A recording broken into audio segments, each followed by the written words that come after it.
Sa mga dadaan po sa North Luzon Expressway o NLEX, epektibo ngayong araw ang dagdag singil sa toll. At live mula sa NLEX, may express report si Gerard de la Peña. Gerard, magkano ba ang dapat paghandaan ng ating mga kapatid na dadaan dyan?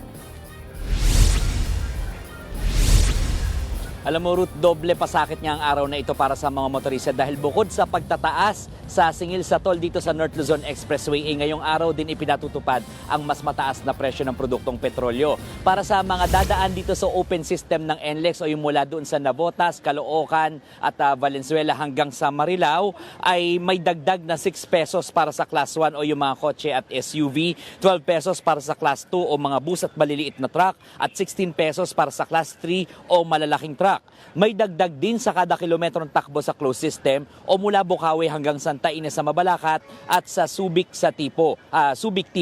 Kaya ang babiyahe ng buong kahabaan ng NLEX mula Metro Manila hanggang Mabalacat ay magbabayad ng dagdag na 24 pesos para sa Class 1, 60 pesos para sa Class 2 at 72 pesos para sa Class 3.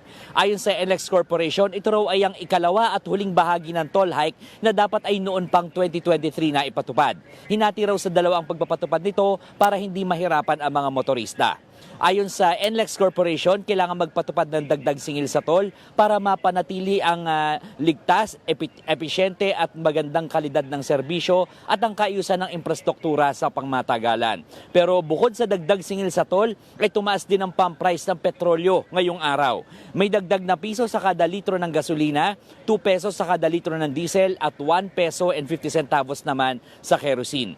Ayon sa Department of Energy, dahil daw ito sa pinangangambahang pagtindi ng tensyon sa Iran na maaaring makaapekto sa supply ng tinuturing na ika-4 na pinakamalaking producer ng Organization of the Petroleum Exporting Countries o OPEC.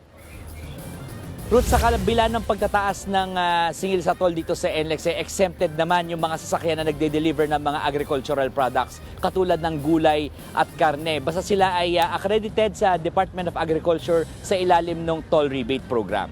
Ruth. Yan po ang express report ni Gerard de la Peña. Mga kapatid, Ruth Cabalco, para sa mabilis na pasada ng mga balitang dapat niyong malaman, mag-follow at mag-subscribe sa social media pages ng News 5.